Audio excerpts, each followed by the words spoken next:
Man, it doesn't give me enough time to pull everybody up. What's everybody doing? We're back after hiatus. After the longest of hiatuses. Longest of hiatus. Hiatuses? Top five. I think hiatuses is the way, yes. I was going to say hiati, but then that's like just saying Haiti. Multiple hiatuses. How's everybody doing? Yes.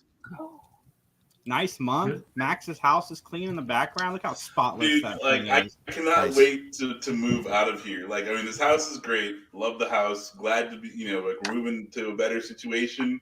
But like moving, selling your house sucks so bad. Like, it's just the worst, most awful stuff, and I can't wait to be done with it. So, you lost me at that moving. Right? I don't like actually physically moving myself, let alone like packing up my stuff and moving it. That sounds awful. Yeah, right. Moving? Like, well, I don't want to do that. I am a sentient. That's why I bought a house. Oh goodness. Yeah, it's been a fun break. I had a lot of fun. Got a girlfriend while we were gone for 6 weeks. That's been pretty awesome. She's pretty cool. She's my cougar. That's what I call her because she's 5 years older. Wow. That's fair. I mean, she's like a foot away from me, so she hears me. I was like, as he's looking over his shoulder to check and make sure he's actually safe. I'm just kind of like waiting for his head to like rocket the other way.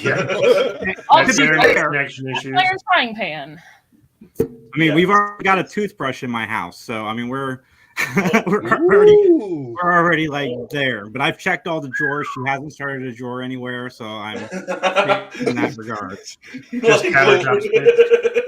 I took that as you didn't have one, so she brought one for you. Is that what's going on here? Well, when he said a toothbrush, then I'm like, wait, gross. Are you sharing one? Because that's love, okay? That's real love. When you share a toothbrush. I have been married for 9 years, and no. Yeah, hey, I mean, like, I'm not saying that you're not in a good situation, but like you're just not in that good of a situation. It's like they have a bond over this toothbrush that you may never have with your husband. Here's the thing. At a certain like my tongue will touch your teeth. Don't mess with my toothbrush. Well, next week, Wednesday, I think, is 26 years for my wife and I. Proud of you. And 26 years, 3 kids. At a certain point, you've traded enough saliva that a toothbrush isn't the make or break point of your relationship. But still, super. Not saying. I'm just saying. Okay. Now what is the closer relationship? Now, sharing a toothbrush or using the bathroom when each other are in the bathroom? Yes. See, that doesn't bother me. Imagine toothbrushes. You're actually exchanging fluids. To steal a line, I think it was from Jeff Foxworthy. It's definitely when they're sitting on the toilet because ladies, you are always sitting, so we don't know what you're doing, and we just kind of walk into the fog. We like so. Right?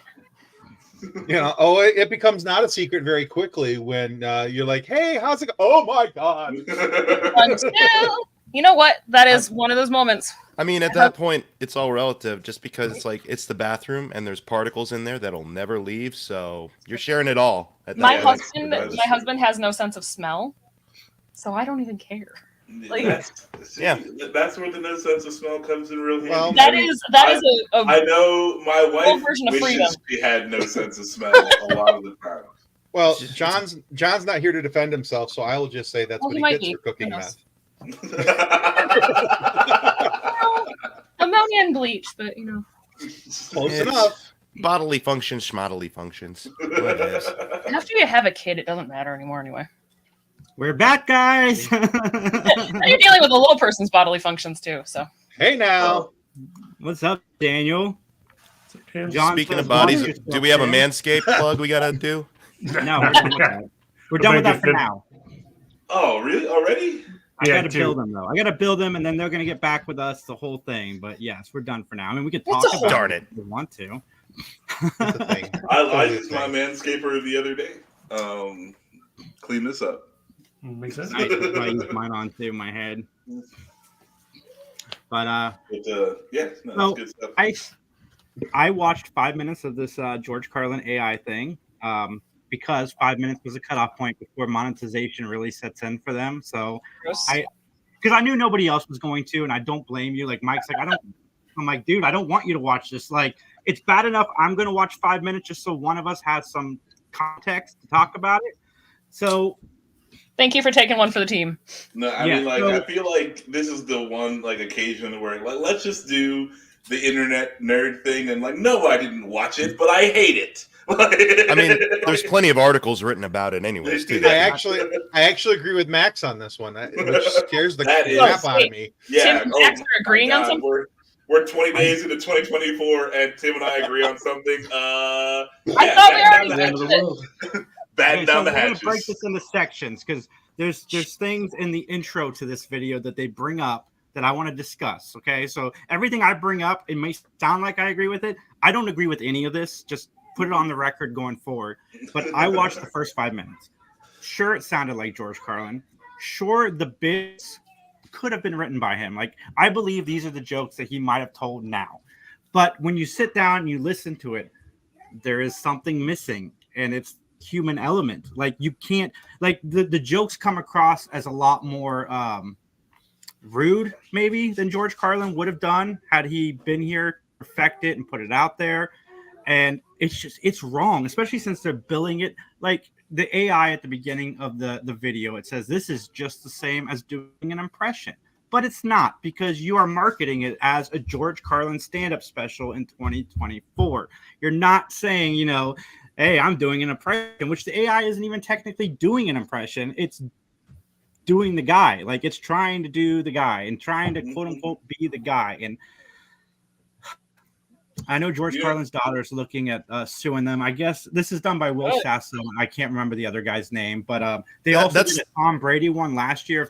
What would happen if Tom Brady did stand up and Tom Brady sued? They pulled it down. Now George Carlin's daughter says that she's going to reach out to Tom Brady, find out what their strategy was, because she plans on doing the same thing. Like, she's like, sure, the topic my dad would have talked about, but it's not my dad. Like, you guys are selling this that it's my father, and it's not my father. It's this AI thing, and it just it seems it's wrong. It's wrong. Like, and also like it's kind of upsetting to me that Will Sasso fronts this because like, dude, you're a comedian, so what you're saying is you're not good enough to write your own stuff and be funny out there. You're gonna AI somebody else and put that out as something like to be fair, to be fair to Will Sasso, but he's had a whole AI podcast for a long time. This isn't like a new space for him.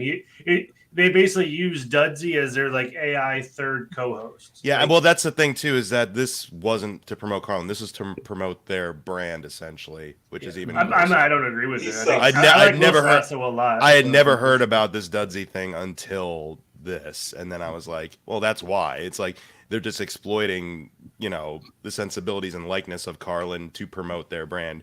And again, that kind of retroactively makes me disappointed in Will Sasso. Daniel Snow, the AI would absolutely follow the rules of the road. Yeah. I want to bring up. We'll get into this. I want to get into this whole impression thing, but first, I want to say, like, if in the instance of like James Earl Jones, where he signed papers so that his family will get paid retroactively, that's different. Say for Darth Vader, I'm okay with that. If George Carlin had signed rights that, hey, you can use my likeness and AI going forward to do shitty stand-up specials, and 100%, you know, I'm not going to watch it, but at least George Carlin signed off on it, and his kids are getting paid. But the difference that's there is that James Earl Jones, of good, solid mind and spirit, signed away his rights so that his family could be taken care of. Yeah. It's completely different when somebody comes in on the back door and goes, oh, this is an impression. We're not biting this guy's jokes. We're totally biting this guy's jokes. We're biting his style. We're doing everything, and we're doing it so that we can make a buck. So, that's I feel like George Carlin would hate this. Like, I don't know George Carlin well, but I feel like he would absolutely hate this. Oh, yeah. This is like the antithesis. This is the antithesis of his entire body of work, especially in his later years. Yeah. Oh, yeah. I can't use the big word that Mike just used because I don't know what it means, but I'm pretty sure I agree with him. Oh, look at that public. It's just, it's like, I mean, like, it's just lazy. It's just lazy. And I like this is coming from a fat, lazy nerd. Like that's lazy. Okay, like it takes one to know one, and you are knocking it out of the park with the laziness. Like fuck you, Will Sasso. Like you suck, dude. It's a little much. Suck. It's a little much. Yep. And also, again, I'm gonna come back to this a lot because this was more and more apparent the more I was reading about it. Is the idea that you could tout like, oh, this is kind of an homage to Carlin and his comedy and things like that. But the truth of the matter is, this is very much a self-involved. I want to promote my brand. Let's get this dudesy, whatever it's called, out there. Hey, here's something that'll grab all of the media headlines. Whether it paints us in a good or bad light, people will have eyeballs drawn to our product now. It reminded me of that a couple of years ago, that one dude did like a Robin Williams... like a clip of a Robin Williams film, like a dramatic, yeah. And I thought that was equally as great. It wasn't AI generated, and I'll give him his kudos. He's a very talented impressionist with regards to, encapsulating Robin Williams' likeness and performance. Thing. But it was gross, and the only reason it existed, like, it wasn't an actual project in the works. It was him pitching himself for a Robin Williams biopic that doesn't exist. Right. And like even Robin Williams' daughter was like, "Yeah, that was uncomfortable." Yeah, when you upset Zelda, we have problems. I mean, again, but like at least that was that guy trying a thing. Like this is just like, hey, we let the computer watch 7 hours of Carlin, right? And then it shot out this. It's just way easier now because at least that took effort. Like he had to stage it and get into performance mode and makeup and costuming and things like that. And the difference is the guy that did the Robin Williams thing, if I'm not mistaken, actually came back later and said, "Yeah, this was in bad taste," and took it down. Yeah, I'm a big fan of that guy. I haven't seen the Robin Williams video, but I'm a fan of his in general. I think too with the Robin Williams video, if the subject matter he had chosen to do as the trailer was different, it wouldn't have been so bad. It was like him finding out Belushi died, and I'm like, Jesus Christ. Yeah, let's. Yeah, it was a pretty rough taste. It was only like 2 or 3 years after Robin died, even. Oh wow! Or if you wanted to do it, I think I would have been more comfortable had he chosen some of Robin Williams' stand-up, right, to do it instead of an emotional moment that was supposed to be an emotional moment in Robin's life. And yes, if he's going to do the biopic, I understand why he wanted to do that, right, to show that he had range. But like Kathleen said, we were still kind of on the heels of Robin Williams' death by a couple years, and it was just too close and too uncomfortable and too much of not enough of something. I don't know. If he had done the research into Belushi's death and realized that Robin was with him the night before, that Robin blamed himself for Belushi's death for a long time. Mm-hmm. There were so many aspects of that were so wrong. I mean, and aside from that too, it's just at least that took some organic talent. Here, it's like anybody can do. Anyone can make a George Carlin stand-up special in this day and age. Doesn't mean you should. No, it's also the main fact is like he made a short thing to show himself off as like, hey, I can do this. He did not receive money for it. He did not intend to receive money for it. Yeah, that was a big thing too. At least it was like. Yeah, so those guys suck. That's awful. The Carlin thing should be removed as quickly as possible. It's in bad taste. It's in poor humor. It's not written well, and it's not George Carlin. So I don't understand why it exists. I don't understand why these guys are trying to make money off of it. I mean, I guess I understand that, but they're fat, lazy assholes, and they suck.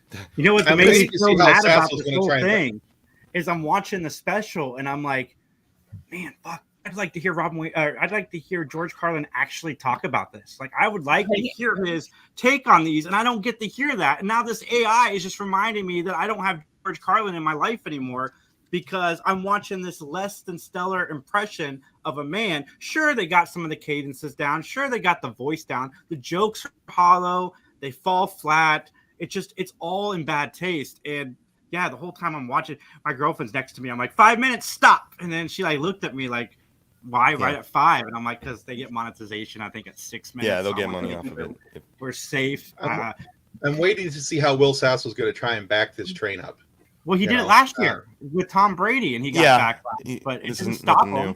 He went more controversial and picked a guy who passed away. It's genuinely soured me on Will Sasso, which sucks because I really liked his Lemon Vines back in 2013. Yeah. I thought, like, I've always thought he was a genuinely talent, like one of the genuine talents to come out of Mad TV. But now I'm just like, man, nope. That really soured me on him. Zero. You get nothing from me, Will Sasso. I love when FSF fights for themselves in their chat. It's no different than the voices in our head. We're just sharing them with others. Just quickly clacking. But yeah, it just reminded me how go much magic fingers, go. Super thumbs. Don't get me wrong, like, I believe, yeah, AI is going to royally screw us over in the foreseeable future. There are some interesting things that are being done. Like, remember there was that it was being streamed for a long time, that AI bot that was just constantly generating like a Seinfeld episode, but it wasn't like Seinfeld, like it was like Roblox people or whatever, and the voices were clearly just like half-ass generated and stuff, but they were like approximating like what a Seinfeld episode was. Yeah. Right. And eventually, like all things AI, it eventually turned racist, but I mean, but it was a curiosity. It was like a good experiment, but I fell for an AI. There it is. There's the racism. The internet turning racist? Never. So I was on YouTube like I usually am, and it recommended an unreleased Tupac song. It didn't say AI in the title. So I'm listening to it, and I'm getting into it a little bit because it does sound like Tupac. And then suddenly I start hearing Obama references, and I'm like, wait a second. I click on the description of the video. What's the realest shit I ever wrote in 94? Yeah, right. I'm like, man, like this AI, it tricked me. Like, I'm a legit fan. I thought I was listening to something new that hadn't been released yet. This AI thing, man, I'm just not a fan. Like, and the impression argument, it doesn't work for me because of course a computer can duplicate somebody's voice. Like, that's scary going into politics now. Like, if you start thinking of what this will lead to in the political world, like, people can release you saying anything now, and you don't know if it's real or fake. The facial expressions and everything is really the only person who doesn't have to worry about this is Donald Trump, because he's already said every wild thing that there is to say. So like the AI can't hurt him. That's it. The only one. No. He has never said "I love everybody." Yeah, that's true. Yeah, no, it's gonna be like Donald Trump saying nice things and everything. Yeah, that'll be the outlier. Everybody. Oh my God, it's AI. Oh my God, here's a clip of him making a reasonable statement. Fact check that. He was in the DuckTales reboot. He did one of the voices, Daniel. But yeah, the Three Stooges, Curly. Last time I cared about anything Will Sasso did was when he had a guest spot on How I Met Your Mother. He played the bartender who went crazy. The last time I cared about Will Sasso was 5 minutes ago when I wanted him to go away forever. I mean, there on the flip side of it, on the non-entertainment side of it, there are some incredible things that they can do with AI that are actually incredibly helpful. But like everything, there's the good and the bad, and there's the people who are going to use it wrong. But like it's like any other technology. It depends on the person who's behind the keyboard. But like I just found out that the cancer center near us is using AI technology to compare mammograms. Because the computer can see things that the human eye can't, and it can look at the different tissues and be like, oh, that's a problem, and flag that as being an issue. Yeah, that's great. Yeah, like, I mean, obviously, like, yes, use your computers to freaking help people, but like, don't use your computer to rip off someone's material and make money off of it. Like, that's just. Well, use it to save the boobs, not to be a boob. There's a difference. Yes, nice. And that's why she's my co-host, ladies and gentlemen. Right there. Save the boob, don't be one. Kathleen, I can't wait to quote you later. There was Put that on a shirt. Save a boob, don't be one. It's all cyclical, because like a couple, or even like early last year, I was reading an article about how one of the front runners of developing like more advanced AI was like, I regret all my work than the way it's going. Like 50 years from now, this is going to be the next Oppenheimer biopic. Yeah. Like, instead of the bomb going off, it's just this Tupac song. It's Tupac song, George Carlin stand-up special. But it's Tupac and George Carlin at the same time. Yeah. Collaborating. And a deep fake of Robin Williams. It's going to be horrible. Oh, So that's awesome. So, like when the Beatles used the AI technology to clean up some of Lennon's vocals, that's how you use it in entertainment. Like, yeah, it's still him. It's just Chris. But again, that had the permission of the people that were behind it, his family and everybody else. So again, I'm okay with that because it's being used in the proper way. And in all reality, I'm really worried about video games moving forward because of what we're seeing with the AI announcements and how video game companies are going to, make AI copies and duplicates of people's voices. And I saw the Indiana Jones trailer. Harrison Ford likeness. I'm not too worried. that game but unfortunately, AI is like so many other things, and there are medications even that are beautiful, wonderful things that save people's lives, and then people OD from them. Like, it's use it responsibly, be smart about it, and it would be okay. Save a boob, don't be one. Exactly. God, That's important, guys. Come on, human race, be sensible. I have to deal with the fact that I'm an Might be asking too untalented, much, Mike. fat asshole all the time. Like, I got to deal with that every day. Will Sasso, you need to just deal with that and not try to rip off people's stuff like that. Like, it's just it's just not right. It's just not right. Like, that's it. And again, like, to use AI to aid your process in medicine, in whatever, like in business, that's totally fine. That's actually what it's for. To try to eliminate the human factor so you don't have to pay people, that is not what it's for. Yeah. Like, Right. Again, if Carlin's family had been behind this, if his daughter had been behind this, and I may not have liked it, but at least I would have been like, okay, his family's behind this, they're supporting this, they want to hear. She wants to hear her dad tell jokes one more time. I could wrap my head around that. I may not appreciate it or enjoy it, but I could at least wrap my head around it. Mm-hmm. This just feels to me like a complete cash grab and a rip. That's what it feels like to me. But I mean, yeah, like you're saying, like I don't. Jason listened to 5 minutes of it. He's like, man, these jokes aren't hitting. This is not Carlin. Like, you're not going to be able to do the thing that you're even intending to do, and then it's just going to be a poor facsimile of that. So there's no point in doing it.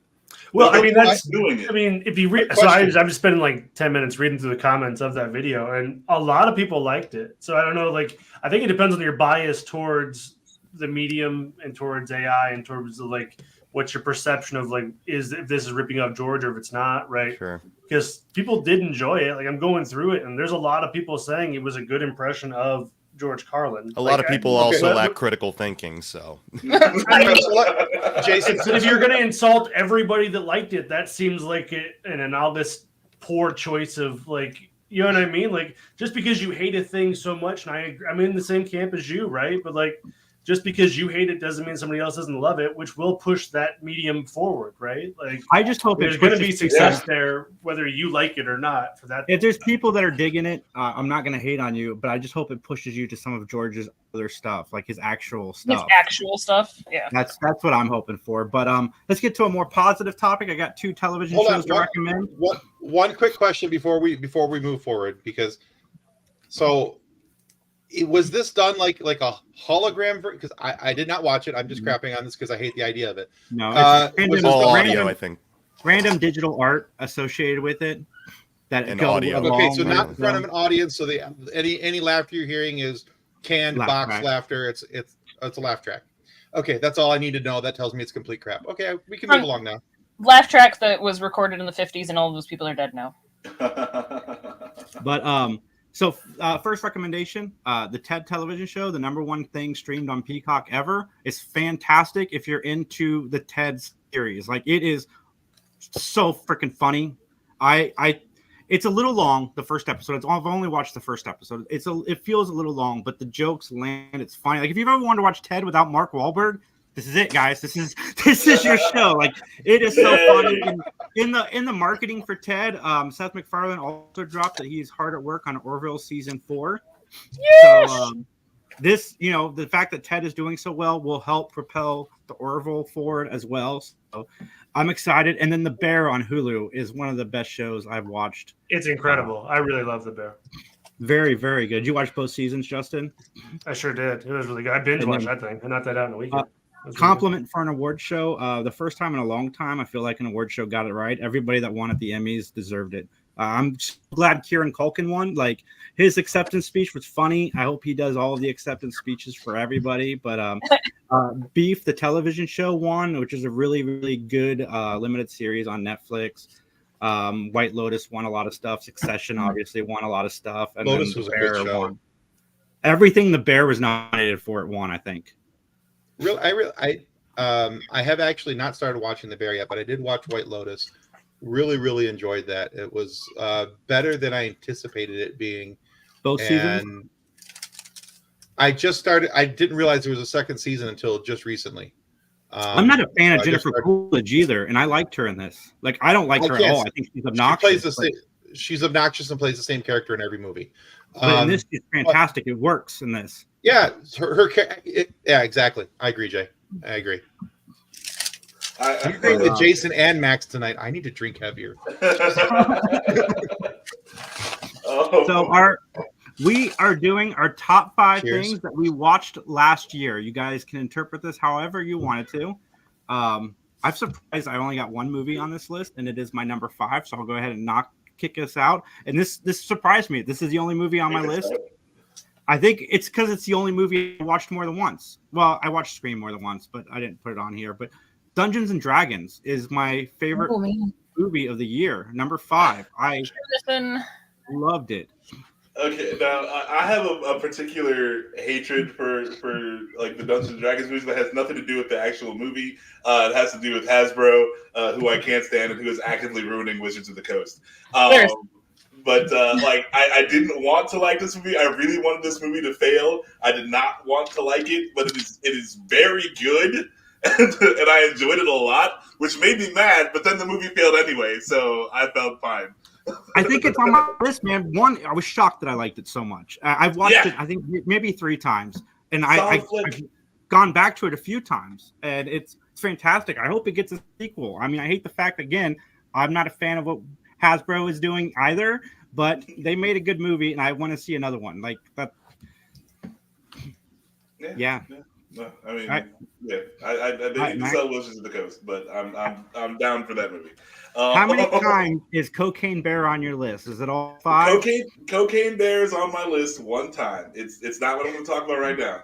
My number 5 goes to Barbie. There was a movie that I did not think I was going to enjoy. I didn't know what it was walking into it, and I'm so happy that I did. Like, it was a solid flick. I liked everyone's performance. I am Knuff, and that's it. Barbie is my number 5. That's awesome. Nice. I actually really liked that movie too. I need to see it. I haven't seen it. I haven't seen that, and I haven't seen Mutant Mayhem. I haven't seen Oppenheimer. Like, please. Mutant Mayhem is good too. Justin, what's your 5? Number 5, I really enjoyed on Prime Reacher. I watched a ton of Reacher this past year. I love good. Reacher. Oh my god, I just finished it. Mm-hmm. I was surprised. I need to watch it. I haven't started it yet. It's so good. Oh yeah, I really liked it. The guy from Blue Mountain State is playing Reacher, and I always see Thad Castle every time I see him still, which is fun. Thad. I need to watch that show. I saw a clip of it the other day, and I was laughing so hard. I need to check it out. But yeah, I like him in that role. Like, I saw the Tom Cruise movie before I watched the show, like back to back, and I'm like, yeah, this is different. This is very, very, very different than that movie I watched. Tom Cruise sucks. I've heard the show's way more accurate to the Lee Child stuff. I think so too. I mean, at least his body type is Jack Reacher. It's not Tom Cruise, where Tom Cruise is a small man. This dude's massive. He is a big human. Well, the dude that plays him, Alan Rickton, he's also in the TV show Titans. He plays. I think it was the Owl. He plays, but yeah, Hawk. I think Hawk. Okay. Thank you, Hawk. And that dude, that is one mammoth, massive dude. Mm-hmm. He was Smallville's Aquaman, and also, speaking of Ninja Turtles, he played Raphael in the Michael Bay produced Ninja Turtles. Nice. He's the only good Ninja Turtle in those movies. So there is a huge push for him to play Bruce Wayne online. I think James Gunn has had to address it. Like, guys, I will cast the movies. Like, calm down. But yeah, there's people that want him to play Bruce Wayne. the James Gunn universe. Oh wow. I think he's too big for Bruce Wayne, right? Like Bruce Wayne's not supposed to be like. No, he's exactly the size of Bruce Wayne. Yeah, Bruce Wayne's supposed to be a That's fridge. how he's supposed to look. Yeah, he is a brick. We've gotten short Bruce Waynes for so long. Yeah, like no, there's no movie Bruce Wayne that has accurately depicted the Bruce Wayne of the comic books. I'd say Ben Affleck CrossFit Bro got there. Kind of. Yeah, all right, yeah, Ben Affleck could, yeah. I'd say Affleck did pretty good. All right, Tim, what's your 5? Tim's full 5 is Star Wars, right? Well, originally it was going to be all Star Wars, but I decided it shouldn't be. Whoa. Look at you. Actually, my 5 was also the D&D movie. Was also what? My 5 was also the D&D movie. I absolutely loved that movie. I thought it was fantastic. I went into it with very low expectations, and I am glad to say it jumped that hurdle within about the first 30 seconds, and it just carried on. The humor in that movie is so on point. And it has just enough action with just enough humor, and it's just a really well told story. Long. No, and it's one of those things where you get done with it because it's not such a long movie. It finishes at just the right point where you want more. Mm-hmm. It makes you look forward to a possibility of a sequel, not where you get done with the movie and you're like, man, I hope they don't do another one of these. This was too much. Like a session of D&D should. You should be looking forward to the next one, not being super worn out. If it was true to a session of D&D, you'd be like, oh my god. You got out of it, you're just like, I cannot believe that was 6 hours. Yeah, I believe my eyes, it's 8 hours. Well, yes, it's 8 hours for us. It's an hour and a half for them. Every session of D&D I've ever played, at the end of it, I'm just like, I'm never playing this game again. 8 hours later. What did I roll? Oh my Nice. god, 1 millennia later. You rolled a 1, clown. That's the worst. You have a whole group, and it's an hour of waiting for your turn, then to roll to critically fail, and just be like, well, there goes another hour. I'll see you in 30 minutes. All right, I'm gonna go watch a sitcom, and I'll be back. Yeah. Heard the All right, bear Mike, is what's good. your 5? Yeah, catch up on the bear. My number 5, it was the third. Again, these are no ranking in particular, but the 3rd season of Star Trek Picard. I genuinely like the season. As someone who really was let down by the 1st season and didn't even watch the 2nd season, I like the 3rd season.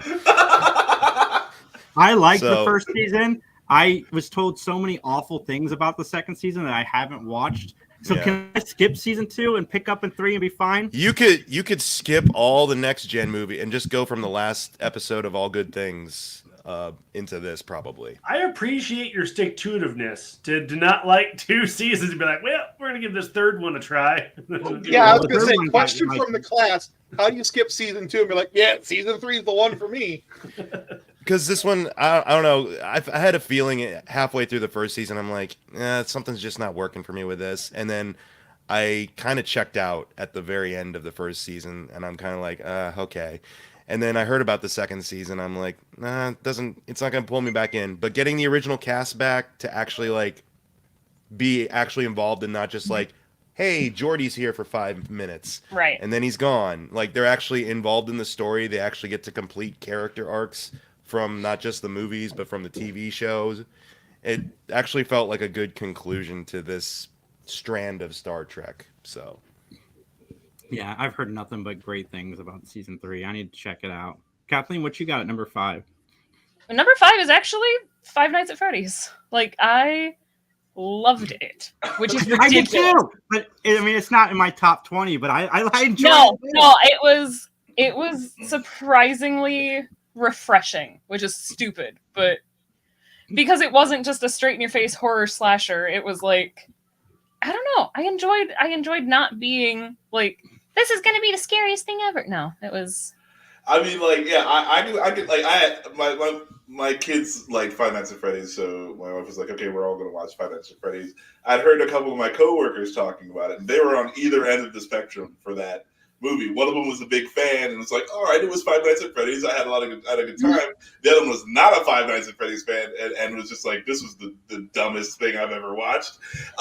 So yeah, I went into it with that in my head. Yeah, it wasn't like criminally offensive, but like I wouldn't necessarily call it good. I liked Matthew Lillard in it, but like I really liked. Yeah. I don't know. I think it was the fact that I liked the sort of PG-13 spin on a horror movie with we're gonna make it a horror movie, but not make it super gory and stupid. But only the bad people die.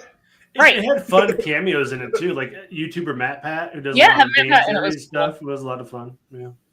And I think too, because I watched it right before I took my daughter to Chuck E. Cheese, it made it that much funnier for me. Is Matt Pat the one that always has this face?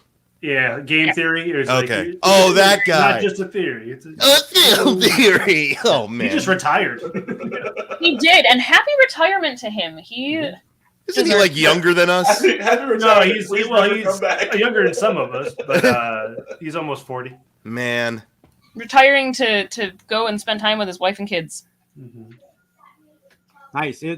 Five Nights at Freddy's is everything that I like about Blumhouse, and this is going to sound like an insult, but I don't mean it as it. But Blumhouse can take like a middle-of-the-road movie and make it fun. Like I had fun. Right in the middle of that road.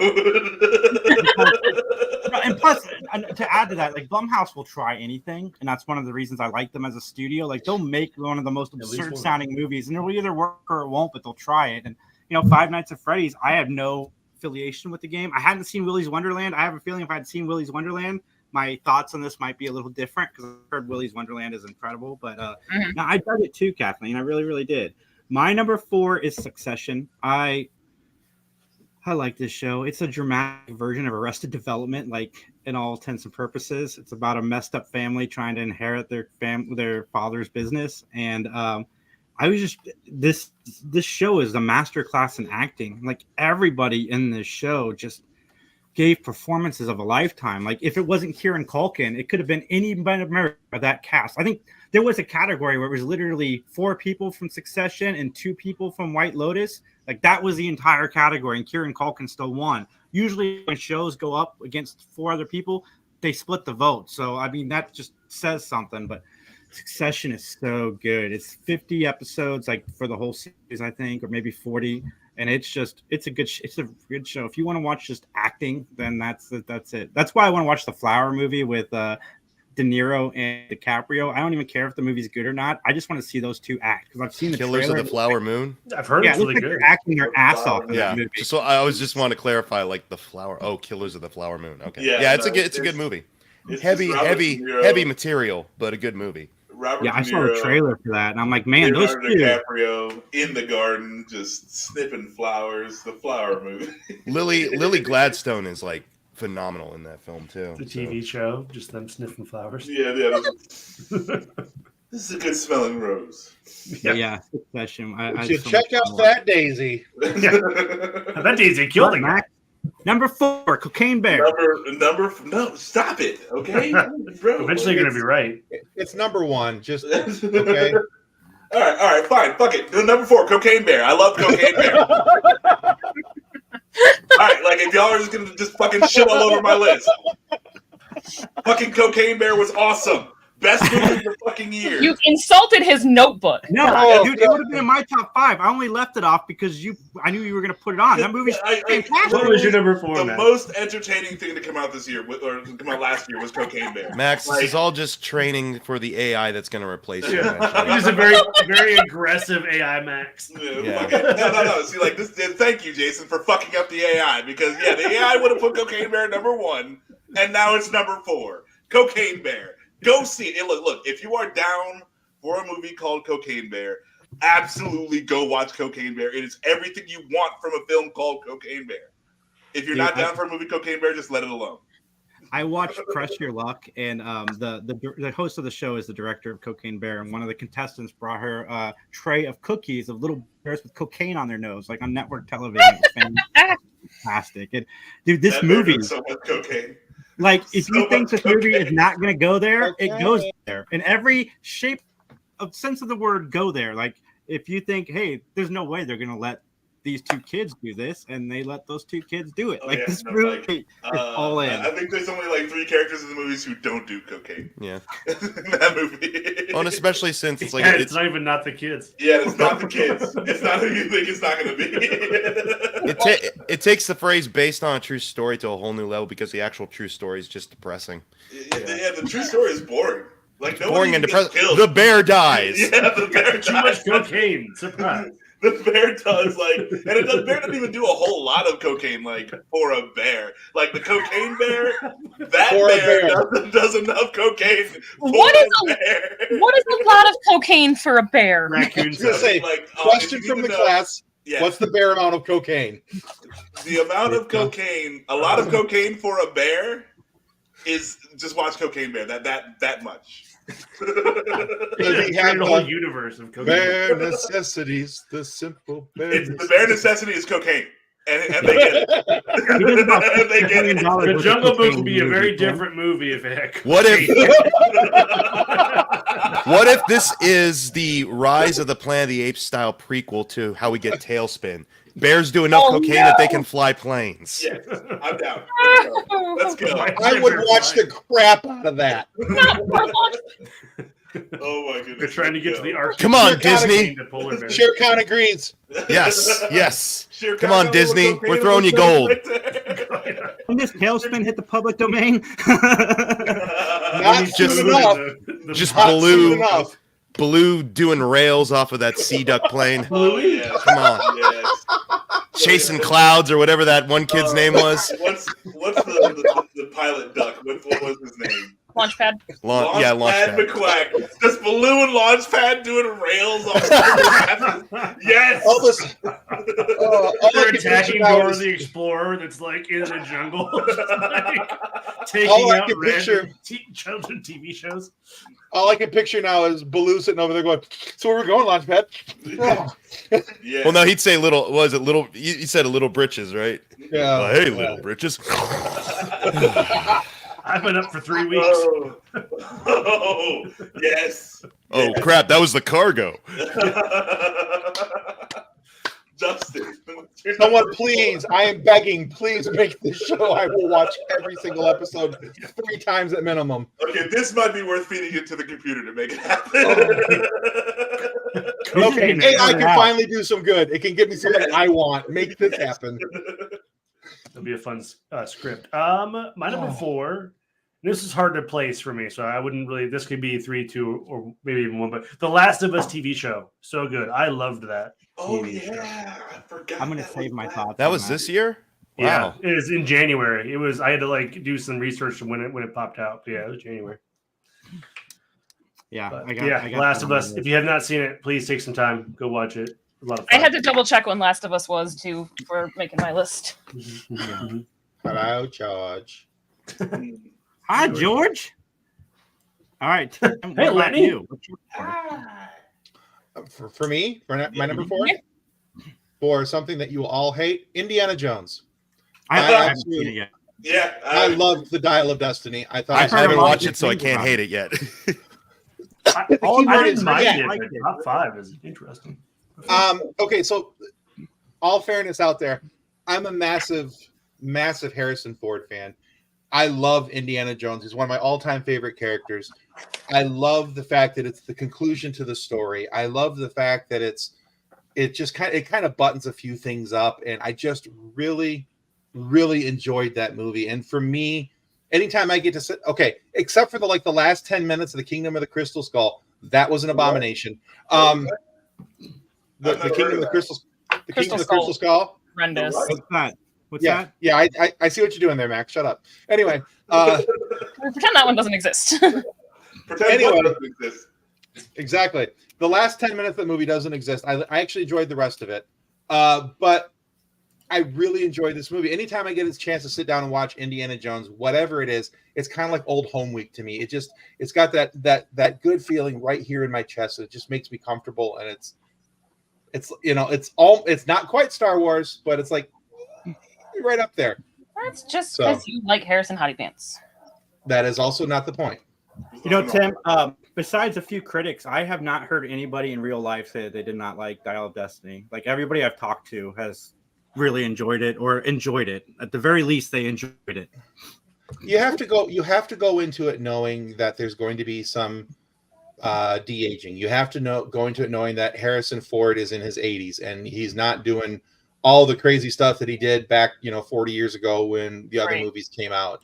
And you have to know that they're trying to wrap up the story and give it a better conclusion, because they darn near crapped on the franchise with the end of Crystal Skull, and they really pissed off the fandom and all those things. And so you have to kind of go into it knowing that. And if you go into it with that mindset that they're correcting a few things, but it's still not going to be perfect, because it's never going to be exactly what you want it to be. Yeah, it can be a really fun movie. Now, and Tim, it's really enjoyable. I have a question for you. Yeah. Aside from the video game, which they announced a couple of days ago, which actually looks kind of good, despite what I was saying earlier about the graphics. Like, do you think they should just leave Indiana Jones well enough alone at this point? Yes. Yeah. This movie now needs to be the concluding point. There shouldn't be any more video games. There shouldn't be comic books. There shouldn't be anything else moving forward. This movie was supposed to be like the cap on the end of it. And to have a video game come out, to me, kind of undoes that. Unless, of course, they can get Shia LaBeouf in it, then. No. Please kick her out. Kick her out now. Kick her out now. Now. Well, you got to do it like Shia LaBeouf. No.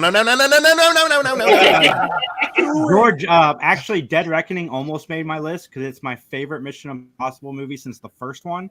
I thought Dead Reckoning was awesome. But George just doesn't like the Mission Impossible movies. Like, I get it. But I like the action. I have the Mission Impossible movies. I like the action and the stunt work. I can't tell you a thing about any of the plots of those movies because I don't remember. Plots? Yeah, I was like, I don't remember anything having to do with the plots of those movies. Every Mission Impossible movie is just, how did Tom Cruise almost die? Yeah. I look for that now. When I watch Mission Impossible, like the Fallout and Rogue Nation, all those, I always had my phone in my hand playing games. With Dead Reckoning, I put my phone down and actually watched the movie. I had a lot of fun with that. And they just here's how I would watch Dead Reckoning. With a knife like this, and then Seppuku Reckoning. I would be dead from the reckoning. Yes. Well, you wouldn't have to do that. Tom Cruise would leap out of the screen and be like, "I'm crazy. Go to the movies, everybody." Scientology, damn you. John quote. I'm like, wow. John, wow. that is just Tom Cruise I'm hatred. not sure that's an agreeable statement. There is no plot and character. I like the Fast and Furious movies. I have fun when I watch them. There's family. No development in those movies at all.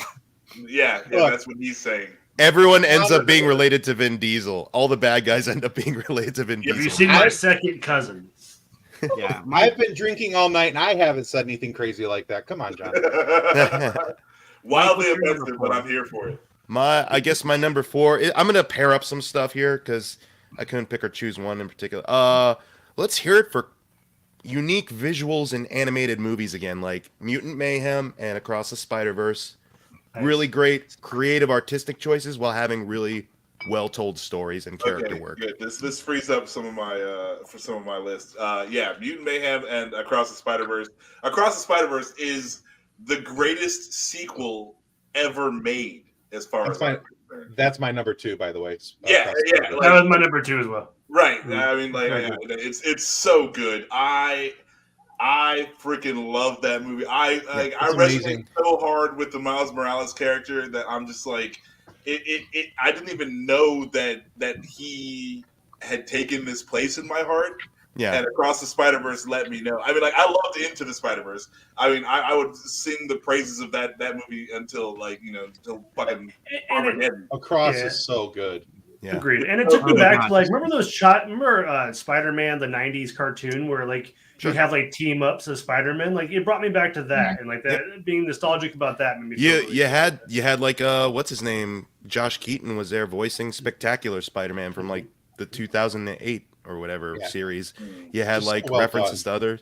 I loved how each world had its own unique visual aesthetic, like Mumbai. The tie-ins, the tie-ins and the callbacks to all these other things, and like you were saying, all these different worlds being brought in. It's just So And good. and So good. And the acting. on the Mutant Mayhem side of things, I just love that they got actual kids to play the turtles, and the actual aesthetic of it being like just ugly New York graffiti. Like I love that look. Like, it was such a refreshing take on Ninja Turtles. Like I really did enjoy all the things that were wildly different from any Ninja Turtles you've ever seen. Mutant Mayhem was a lot of fun. I was not expecting it to be as good as it was.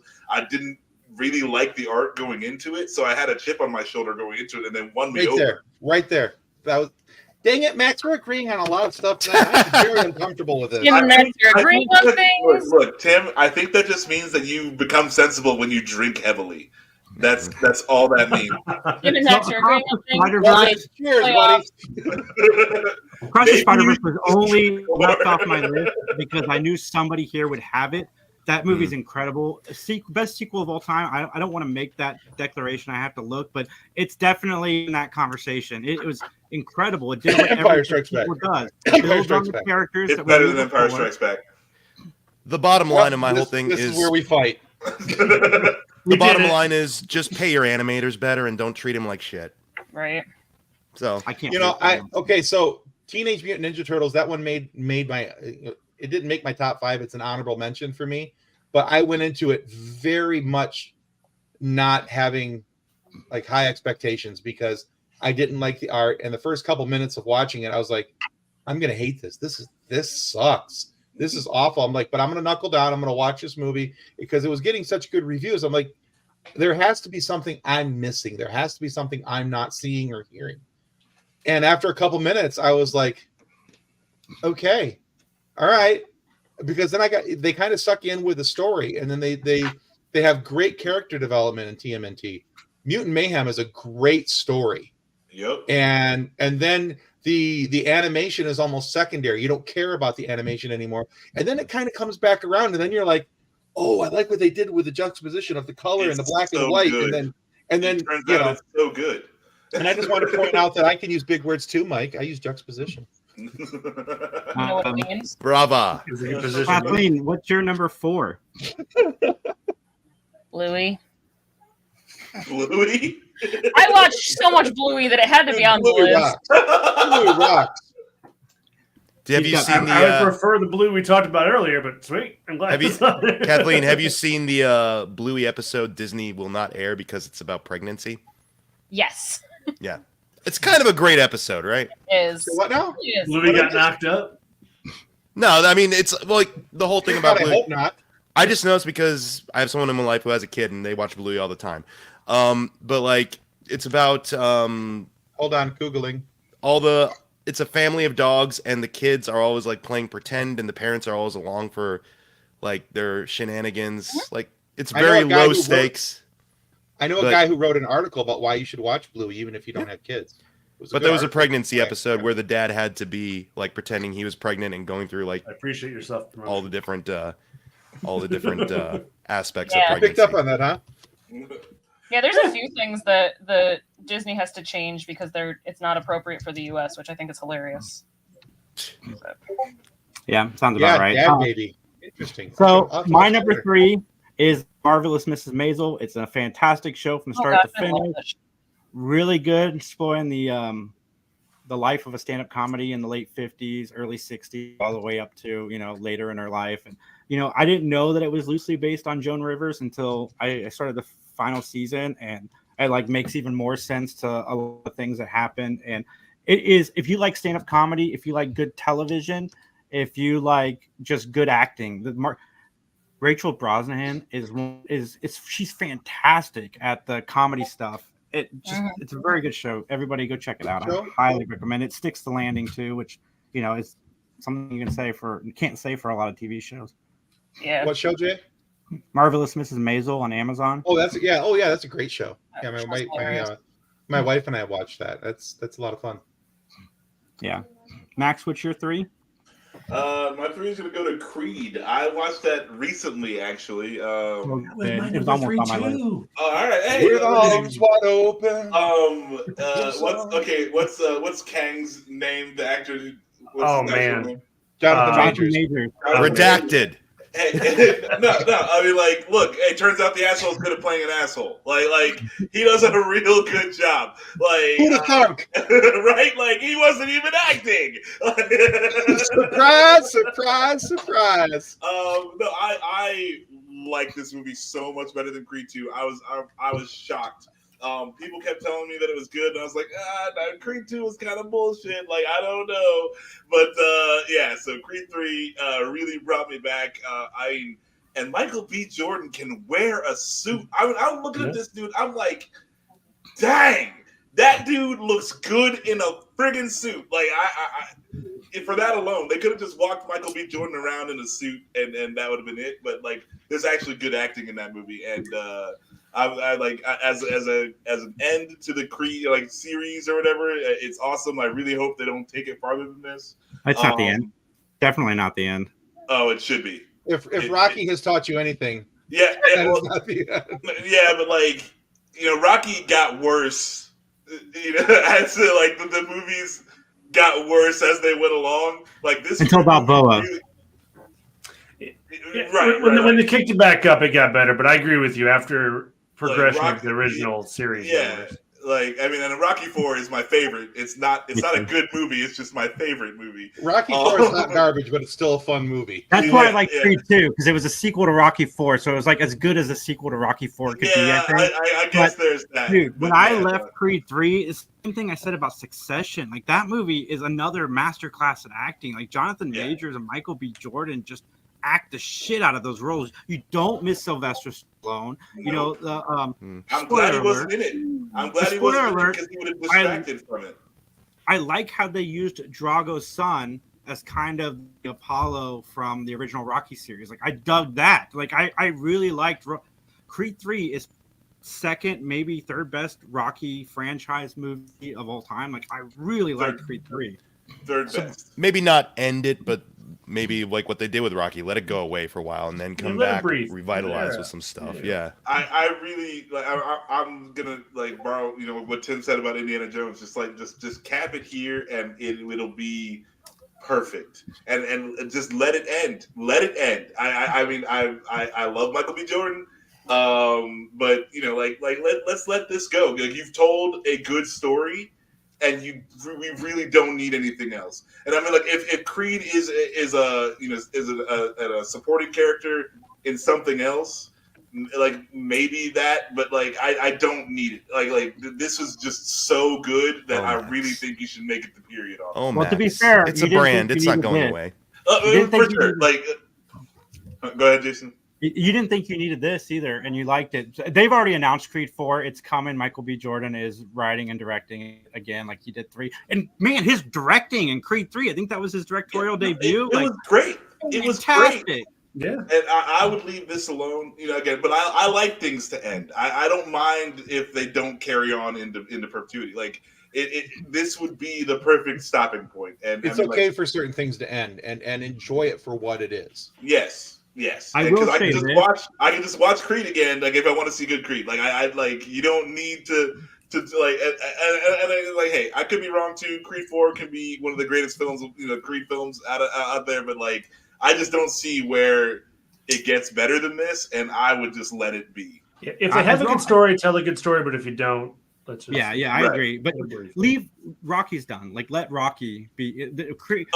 Creed 2 ended Rocky's story perfectly. Just leave Rocky where he is because he reunites with his son at the end of Creed 2. Perfect wrap up. I'm honestly when Creed 3 was announced and I said Stallone wasn't coming back, I'm like that's bullshit. But after watching Creed 3, I'm like you don't need Stallone. Like it still feels like a Rocky movie. It still feels like it's in that universe. Like it feels. Rocky would have been a distraction. He would have been a distraction in that movie. Yeah, it would have taken away from the story because they'd have to ham fist some storyline with him in there.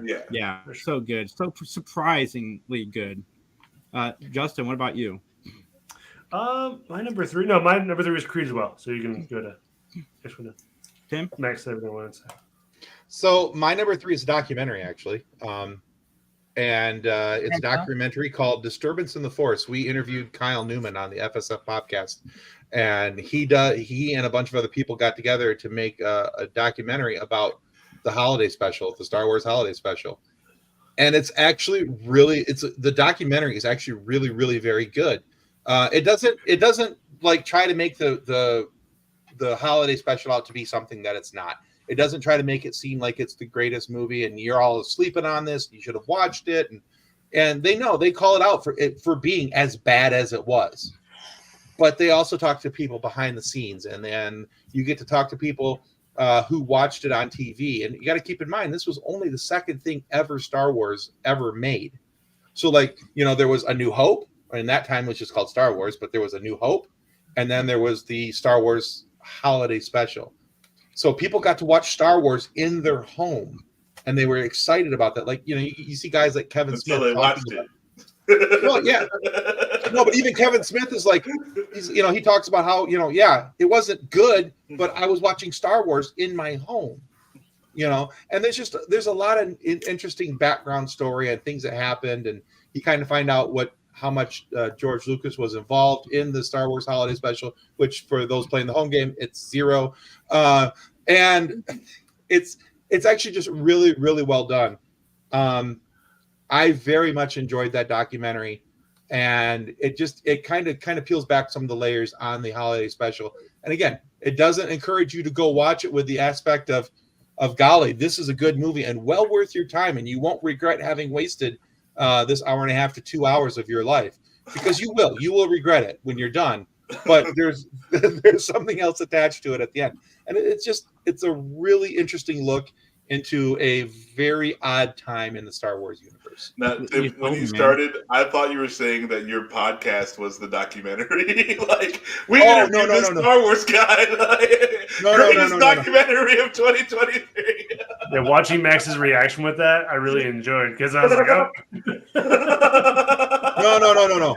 We had Kyle Newman on our show. Full disclosure. Who happened to be one of the producers of that documentary. It's good to our self-promotion game's really stepping up. I was definitely wrong. I just thought, I was like, all right, hey, it was plugged like rocket. Like, let's go. No. It was so, honestly, I thought it was really, really good, and I very much enjoyed it. And if you just watch the original, it's so good. The first one, the original. I like the first 3 movies of Fast and Furious. The 3 I don't like. And then I went downhill from there, because they didn't say family every 5 seconds in the first. And then you have me that if I'm watching a Vin Diesel movie, it's going to be The Pacifier. The Pacifier is fun. I like the Pacifier. I'd rather play in traffic than watch The Pacifier. All right. Wow.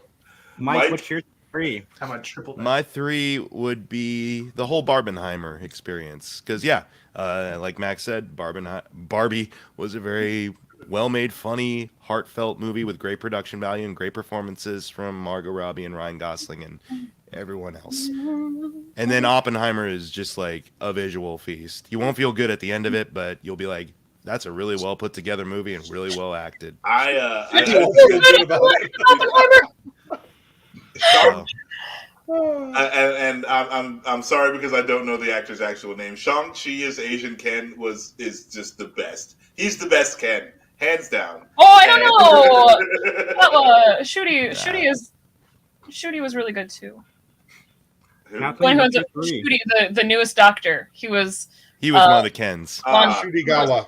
Yeah, Shooty-gawa. Michael Cera as Alan trumps all of them. So. Michael Cera as Alan is good. He was really good. But no, I was like, oh shit, it's Shang-Chi, and then like he was good. Like I watched that movie. He was looking good. I dug it. They did. Both movies provided me with 2 laugh out loud moments, which is weird for Oppenheimer, but I'll explain. The first nuclear bombs are funny. The first thing in Barbie. Well, I mean, I found Barbie just generally consistently really clever and funny, but the one where I just lost it was like when what's her name shows up from Cheers. She plays the founder.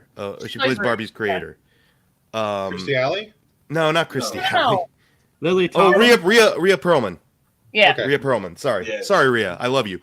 But like she shows up. Kirstie Alley was in that movie. I was like, she shows up at the end. She shows up at the end of Barbie as Barbie's like creator and stuff. And everyone's like, ooh, and then Will Ferrell's character is like, her ghost haunts an office on the 17th floor. And I'm like, oh my God, that's dark. Between that and her tax evasion joke. Yep. I was like, ooh. Mattel, you full transparency here, Mattel. Good for you. Well, that's a different movie. Are we promising that? Because I would also watch that. Yeah, honestly, yeah.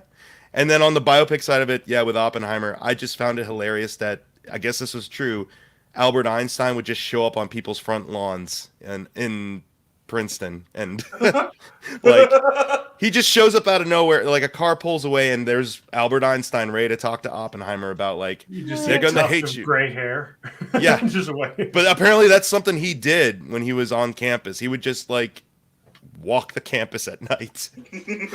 So that's how long have you been standing there? Just made me chuckle. I love seeing Robert Downey Jr. getting all this love right now for his acting. I think he is deserving of all the awards he's getting right now. Deserving, yeah. Kathleen, what is your number 3? So it was a close tie for my number 3, but the ultimate winner. I killed Mike. I'm sorry. The ultimate winner was season 7 of Outlander. Outlander. Okay, I've never watched that show. I adore that show. And there are so many things, because with the pandemic and things being delayed, and so then we got longer episodes and longer season, even though they split the season in parts, which is annoying.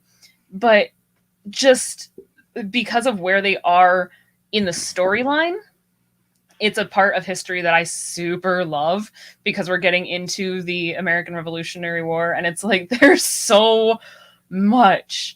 And there's so many things that are going wrong in that show that I'm like, oh, if he just would listen to his wife for 5 seconds, he wouldn't be in that problem. But no, because he's a stubborn Scotsman, he's gonna be stupid again. Like, I love it. Sounds like most marriages, but okay. It really does. I've heard nothing but good things about Outlander. I might have to check it out. It's a lot. It's a lot. It's quite the commitment. Somebody's asking what documentary that was, Tim. Disturbance in the Force. Okay.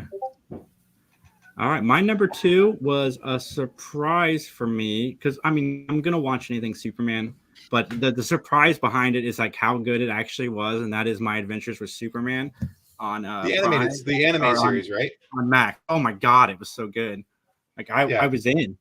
I loved every second, and I loved the fact that it was really well done. Like, because Superman stuff, you get some hokey stuff, and you just, like Lois and Clark, The Adventures of Superman. Like, I love that show. Not great, like, so Smallville, like, they had some good episodes, but there's a lot of not great in that as well. But it has its moments, yeah. My Adventures with Superman was so good. Max even liked it. Yeah, I am an avid Superman hater. I can't stand the character. I really don't feel like there's anything interesting about watching God walk around. It's just, yeah, like he sucks. But no, My Adventures with Superman's a lot of fun. I like the new things they're doing with the characters. I really like the animation. Yeah, and the show is well written, and it paces out very well too. So yeah, I'm a fan of it, and I'm hoping for a season 2 soon, or I don't know if they're guaranteed if they're if that's working or not. I think they're in production. Yeah, that's the word. Yeah, so yeah, it's dope. I liked it a lot. It's WB. It's hard to know. It gets the Animaniacs seal of approval. Zaslav's watching right now. He's like, well, I'm scrapping that. $50 more to me. Oh my God. Can we stop Zaslav from absorbing Paramount, please? Somebody make it happen. Like Netflix, you got money, buy Paramount, please. But anyway, Netflix doesn't have money. Yeah, Netflix broke. Netflix is airing. Amazon and Apple, you guys got all the money. Like, absorb Paramount so Disney and Max. Tell Elon Musk to buy it. I'm sure that'll turn out fine. Yeah. I'll call it Y.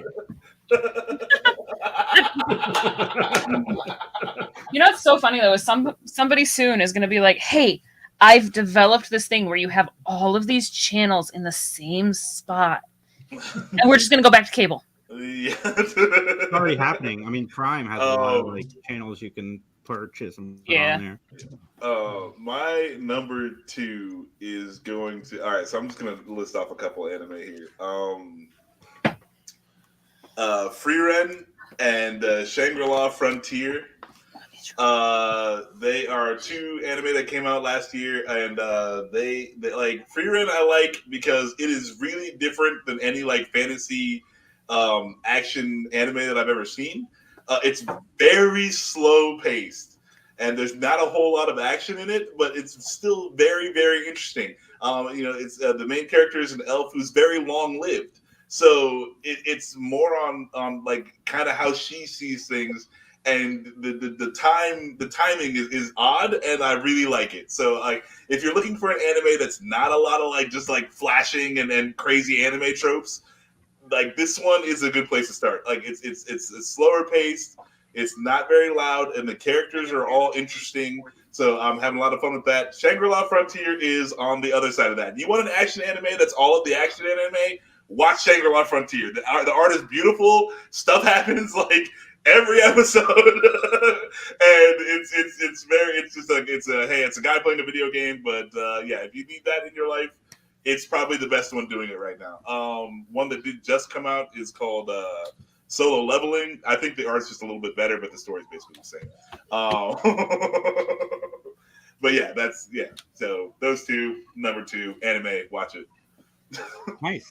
Justin. Cool. So my original was Across the Universe, Spider-Verse. So I'll just do an alternative.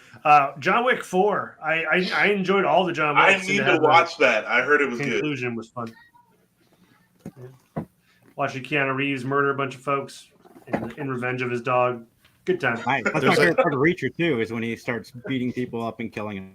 There's a very cool Max. You'll like this. There's a very cool nod to the Warriors in John Wick 4. All right. I'm down for it. What about you, Tim? So my number 2 was Spider-Verse. We've already talked about that. But I'll throw another TV show out there for you guys to check out if you haven't already. It's a cop show. It's more of a detective show, but it's I found it to be really cool because the guy who's the detective has a learning disability, and he's very dyslexic, has a hard time reading. It's called Will Trent. So good. It was on ABC. Yeah, it's very good. It is so good. The guy who's the lead actor in that show, he's very believable, very convincing in his role, and you buy into the premise almost immediately that here's a guy with a learning disability and struggling to do the job that he's hired to do, and he's got all these other things kind of around him, and the issues that he grew up with, and kind of working his way through the system as a kid, and all these different things. Very cool story. The background story is almost as cool as the stories from week to week, the things that he goes and investigates and everything. So I'll throw that out there as an alternative to Spider-Verse 2, which we already talked about. One of the best network shows in a while. I thought so too, because half the time when something comes out on the networks, I kind of give it the flyby, because chances are it's going to be so watered down that it's hard to watch and becomes unenjoyable. But I really thought they did a good job of keeping this a little bit edgy, which I was surprised of, because it's on ABC. I expected it to be a little more watered down, have a little less edge to it, but it's a good show. I strongly suggest everybody check it out. Yeah, it's not bad. I love cop shows, but the cop shows are a lot harder to hold my attention now because I've seen so many, and that one definitely was. It's no Rookie with Nathan Fillion, but I know nothing is Nathan Fillion. Like, come on, Nathan Fillion can do no wrong in my eyes. Mike, what is your number 2? I'm sorry, Jason. Go ahead. If Nathan Fillion and Jean-Claude Van Damme got into a fight, who do you want to win? Nathan Fillion. Nathan Fillion. This is for Jason. Jason. Yeah, I don't care what Jason's answer is. Nathan Fillion, Max, he would never let that happen. Okay. So the answer is Jean-Claude Van Damme. Yup. He just gave him the. I'm just gonna say Give this. Jason his Kobayashi Maru. I'm not in the dude. If Nathan Fillion Turns like off his offered camera. me to go back to his hotel room, I might think about cuddling. You know what I'm saying? Van Damme, I don't want to cuddle with Van Damme. So take that out. Jason's Leaving the over here no-win like- scenario. All right, sorry. Jason's I over here like, think volunteering for Small Spoon. I am Small Spoon. Go ahead. I am sure it's very cuddly. Why would they fight when they can love? And Van Damme is so bendy. Yeah. He will kick you in the head. when he does this. Oh. Down goes Tim. Okay. You all right there, buddy? Bourbon's not supposed to go down that pipe. Okay. Oh. No, you're Yeah, not supposed to his breathe legs your are bourbon. supposed to go up. You're a man. Yeah, You're Van doing Damme. Yeah. My number 2. We killed Tim. I know, we're killing everyone tonight.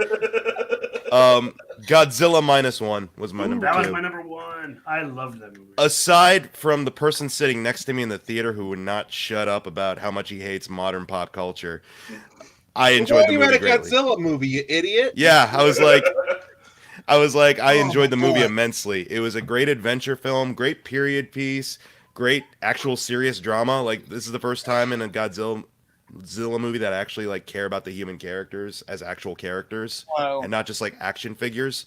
So good on them for that. And yeah, it was really cool. And this is a case of like, I don't need a sequel to this. Mm-hmm. Like, this is a good on its own Godzilla story. You can make more in Monsterverse and whatever you want to do. Just let this stand on its own. Like Shin Godzilla. Shin Godzilla was a another very one. good one and done type of thing. All right, so Mike, I got a question for you about it. So, being a guy who perpetually avoids all things Godzilla. Nah. Okay. All right, so with that in mind, because most of Godzilla movies to me are like, so you're gonna have a monster walk out of the ocean, destroy the city, and then it dies or they kill it or whatever. How probable is someone who's not a Godzilla fan to like -1? I think the probability is a little bit higher that you'll enjoy it more so than probably what you construe as being typical Godzilla fare. Like, there's a lot of different genres in this. There is war movie. There is, again, like I said, human drama. There's an island adventure scenario in there. There's a little bit of Jaws. Like, and then there's the Godzilla stuff, the destruction stuff. Yeah, the human element was really well done in this one, so you might enjoy that if you're not a big fan of the monster part. Okay. Because really, I really enjoyed like seeing Japan post World War II kind of trying to recover. Like, I love the Godzilla movies dating all the way back to the 50s when it first came out and stuff. Sure. But I'll admit, like, in a lot of those films, there is a lot of downtime where you're with human characters, like in labs, talking about like, well, this is what this alien is going to do. And then that's when I kind of check out because I'm like, let's just get to the people in the suits. Here I was like, oh no, I'm invested. How do they come up with a solution? Because this is like after Tokyo was bombed all to hell in World War II and stuff. So Japan's not really got the resources it had or it has now in contemporary times. So you're kind of wondering, like, how is this country that is just getting over this cataclysm, how are they going to deal with this next cataclysm that's unworldly? Not yet built the giant robots to fight the Godzilla. Yeah, there's no giant robots in this, but you're like, okay, how do these people with World War II resources fight a giant lizard? Okay, so now I didn't realize that it was set in the World War II era. Mm-hmm. Yeah. So that immediately after they surrendered. Okay, so that automatically makes it more interesting to me. Mm-hmm. Isn't it too that Godzilla is a result of the atomic nuclear bomb? testing? Well, it has its cake and eats it too because he's kind of like this mythical folklore creature beforehand, and then the nuclear stuff plays into it as well. So it's kind of like so you got me there. That's the hook. Because the last Godzilla movie that I watched all the way through had Matthew Broderick in it. Yes, come with me. That's just good. That's just good fun to have a good chuckle with. Mm-hmm. And I regretted it ever since. Oh my god! I enjoyed the cartoon a lot. Yeah, terrible movie. Cartoon was good. The soundtrack was banging though. Oh yeah, come with me, come with me.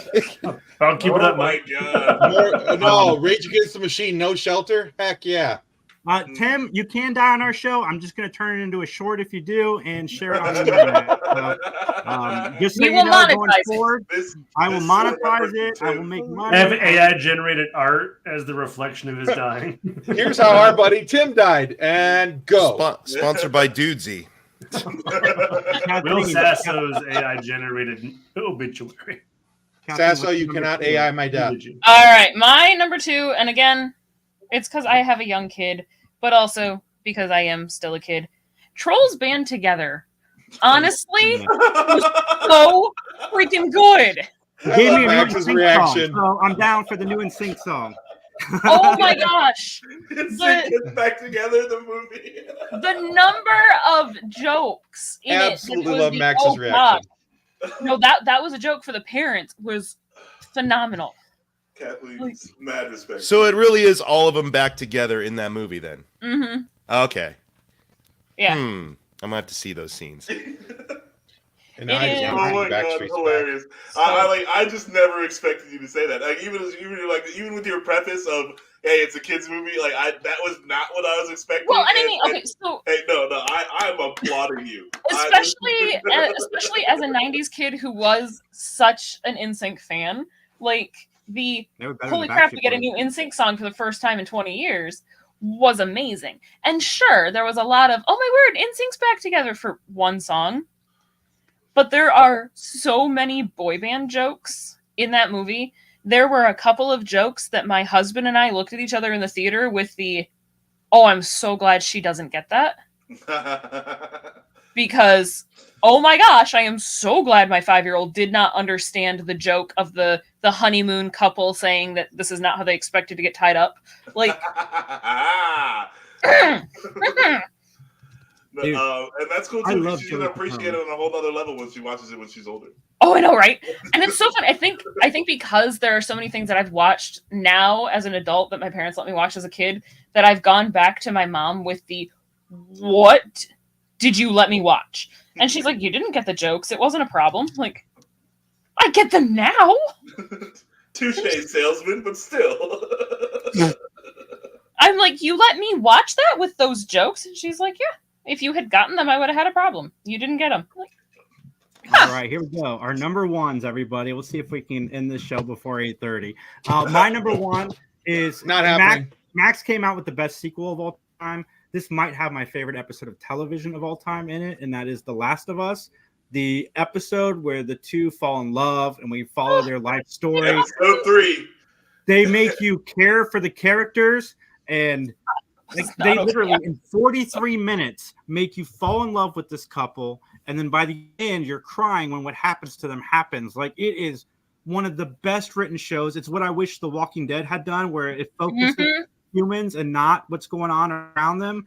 And it is really, really good. I had no idea like they could act on that level. The theme of my list is acting. Like, the acting in this episode was just unbelievable. Like, I'm surprised this show didn't win more at the Emmys. That's the only downside I had to it. But it is so good. Like, Pedro Pascal. Nick Offerman won, and Nick Offerman deserved to win. Oh my god, yeah. The Last of Us is probably one of the obviously top 5 video game adaptations like ever. Episode 3 changed my whole view on entertainment. Because if you can't make me care more than they made me care about these characters that I did not know anything about before and died, so had no skin in the game after. Then what are you doing? What are you even doing? And especially this is my number one as well, Jason. Like, this was as soon as you said top 5, I'm like, okay, so Last of Us goes to the top. But even in the game, when it's you have like one cut scene with Nick Offerman's character, the other character is literally hanging in his garage. Like, that's the amount of information you have about him, and like, you think that they hate each other in the game. To get that much backstory about it and be like, I'm not okay. I gotta say, like, I don't want to get into the politics of what I'm about to say, but I know people that, I don't know them, like, they're not friends of mine, but I know that there's people, because I've seen them talk about it, that weren't necessarily into same-sex couples, that watched this show and their viewpoint changed at the end just because of how much this episode really, really made you care about these two people. Like, it's so freaking good. And it's not just this episode. The entire show is phenomenal.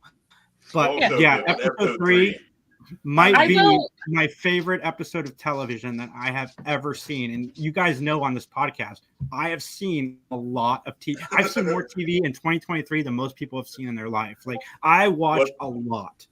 Tim, what's up? Okay, question for the class. All right, so full disclosure, I have never watched a second of The Last of Us. Oh, dude. You're missing out. Okay, so here's my question. I'm not big into horror. I hate zombie films. Give me a reason to watch it. It's so good. I'm also not into horror. The aspect of it. It's so good, and they don't like that horror aspect of it is not a lot of the show. It's more about the people during this crazy thing going on. Yeah, it's not a lot of just zombies chasing after them and gore and stuff like that. The only zombie movie I've ever really enjoyed, Warm Bodies, Zombieland. Don't focus on the zombies. Yeah. Have you watched Warm Bodies?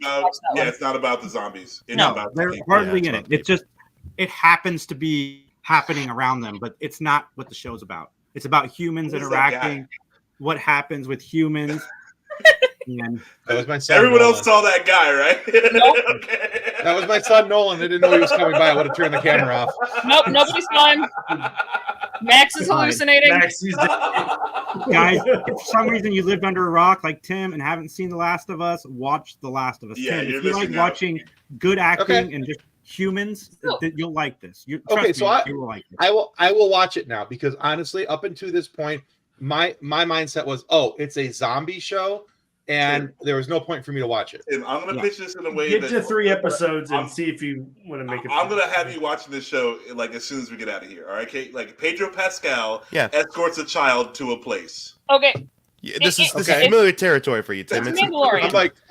I'm hearing Mandalorian. Okay. Yeah, no, but it's called The Last of Us. It's a Mandalorian, but he lost his armor somehow. Without any spoilers for Tim, you are going to cry. Mm-hmm. A lot. Every episode. It's so good. It's so good. And the only thing I understood about the show is that there was zombies and Space Daddy escorts a child. That's all I know. Yeah, no, we'll stick with Space Daddy escorts a child, and I'm telling you, you're gonna love it. And they're not zombies. They're mushroom people. Were you a Game of Thrones fan? Did you watch Game of Thrones at all, Tim? I watched a few episodes, and after about the 14th time the brother went after the sister, I was done. So the Lady Mormont is gonna sway you, but Lady Mormont is in this, and she's still badass. Yeah. So and back on episode 3 of it, that's not something I look for in shows. Like I don't care what people do with their lives, what their bedroom choices are. That's fine. That's not my problem. Nick Offerman falling in love, and that is so much of the human aspect of it. It doesn't matter that it was a homosexual relationship. It was you're finding comfort and companionship. That's it. It's just the relationship. Like you're finding comfort in a relationship in the worst point of human life, like, and watching his character change, I sobbed like an absolute freaking baby during that episode. That's like good. Nick Offerman. We're talking about Ron Swanson, right? We are talking about Ron Swanson. Ron Swanson. Okay, I'm with you now. I'm picking up what you're laying down. I'm right there with you. That was one of the shows that, like, it was when it went up and it was available to stream, I was back here watching it by myself because my husband wasn't interested in it. It was not something I wanted my kid to see. And when I came out of our room after that episode, blubbering, and my husband's like, "Are you okay?" No. Yeah, she's texting me, "Jason, have you watched it yet? We gotta talk about it." Kathleen was my Last of Us buddy. You didn't watch that one until like the Thursday afterward. And I'm like, dude, what's wrong with you? All right. Jay and Kathleen, just know that when I do start watching it, I'll be texting you a lot. Oh yeah, I will do a rewatch with you, Tim. My number one is going to probably one that nobody here's seen, but it's Blue Eye Samurai on Netflix. I'm on episode 2. I've liked it so far. Oh my god, it's so good! And thank you for watching it, Justin. Like, oh my god, like this it's set in the period of Japan where they closed off their borders. They're very isolationist, and it's a character who's got blue eyes because her dad was a white guy, and so she was shunned by like pretty much the entire nation, and she's thought of as a demon and a monster, and it's got everything. I mean, like Samurai revenge story. He sells me, right? With like super strong female lead, and she's so good. The action is so good. The anime is so like it's the Netflix animation where it kind of looks like sort of like dolls, but then animated. And normally it doesn't really do it for me, but like this one pulls it off, and like it's just so good. I was shocked at how much I liked this cartoon, and I'm so happy that there's a season 2. But season 1 was friggin' awesome, and I'm like, okay, I'm gonna just throw some names out here: Randall Park, George Takei. Okay, like these people are voices in the show. Like it's so good. It's so good. One more. You might remember Masi Oka from Heroes. Oh yeah. Yeah. So check it out, Blue Eye Samurai. It's brutal. It's bloody as hell. And so if you're not down for that, it's probably you're not gonna enjoy it. But it is just so good. This is like Tarantino-esque revenge story, and it's there's one scene where they're playing a Japanese Sandman or Master of Puppets. Either way, it's Japanese Metallica, and it is awesome. It is freaking awesome. So yeah, my number 1 definitely goes to Blue Eye Samurai. Did you say it was Tarantino-esque? Tarantino-esque revenge story. Good enough reason for me to skip it. Okay, good enough. Moving on. That's so man. I love Tarantino. Like Kill Bill? Justin, I hate Tarantino. I despise Tarantino. I didn't like Kill Bill. No. Oh, awful! Oh man, I mean, it's about time you two disagree. I was to say, you guys have been agreeing too much tonight. Anyway, we had to hit. He must have stopped drinking. He must have stopped drinking after he almost. After he almost died. So my number 1 was Godzilla, which is fine. Mike said it enough. Like, covered it way better than I did. So go watch Super Mario Brothers. Go watch that. That was a fun movie. It's not number 1 for me, but it's a good movie. Go watch it. Very good. Yeah. Tim, what's your number 1? And something that should be a surprise to no one. My number 1 is Ahsoka. Ahsoka Tim, I honestly expected Loki on your list. I just started Loki season 2. Oh my god, it's so good. I almost put Loki on my list. Honestly, that's also in my honorable mentions. Because Loki season 2 is honestly so much better than Loki season 1, which Loki season 1 was pretty dang good. Loki season 2 made my honorable mentions list just because of Obi. Oh yeah, well Obi's awesome, but Ahsoka, I loved that season. I loved Ray Stevenson's character. I'm sad that he passed because I really, really want to know what happened more with Baylan Skoll at the end of that season and where his character is going. I'm really, really hoping they recast him with Liev Schreiber because I love Liev Schreiber and I think that physically, visually, and acting wise, those two are a match. And Liev could slide into that role very easily. But Ahsoka, in my opinion, was top tier Star Wars. It's the best that we've had in a long time, probably since Mandalorian season 2, and since Rogue One. And I am very, very excited to see Ahsoka season 2. You're skipping Obi-Wan. No way it's better than Andor. Obi-Wan sucked. False. Obi-Wan was good. Obi-Wan was awful. Oh my god. No, Obi-Wan can't catch a 10-year-old. Oh my god. Have you tried to chase a 10-year-old? With the Force? Max, we're gonna save this for another show. We don't have time in the episode. He was closed off from the Force at that point. Okay. 10-year-olds are vicious. Especially that one. 5-year-olds are worse. Again, guys. Am I right? True story. I was gonna mention Ahsoka as the most meh show that happened in 2023. Wowzer. Hold on, if I was a girl, I'd be taking out my earrings to fight you right now. Come at me, bro. Well, Max does not like the character Ahsoka, so the fact that he had any enjoyment in it. Yeah, I still remember, that Comic-Con we were at, and we were doing a panel, and that group of Ahsoka walked in, and Max just stopped talking and just started making fun of the character that they were cosplaying. Whoa! That was one of my favorite memories of a Comic-Con. Oh my gosh! That was Indiana, they right? walked in, and Max just beelined up to this. Like, I couldn't not see them. They were awful. Wow. Tim's like, Max has never been more wrong than he is right now. No, I definitely way more the wrong. repugnancy level is like astronomical. It was here. Now it's here. Oh my goodness. No, Ahsoka I have to shut up because I might be talking myself out of the. But anyway, I will agree that Baylan Skoll was a super interesting character that I wanted to see more of. I want more background on Baylan Skoll and Shin Hati.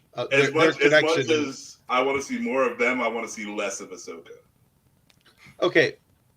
Okay, so we're going to remove your dislike for Ahsoka from the series, but the simple fact that this is a live-action continuation of Rebels, it's Rebels Season 5, it helps kind of close the door on some of the things that was in Rebels. And if you were a Star Wars Rebels fan, which I am, and I love Star Wars Rebels, to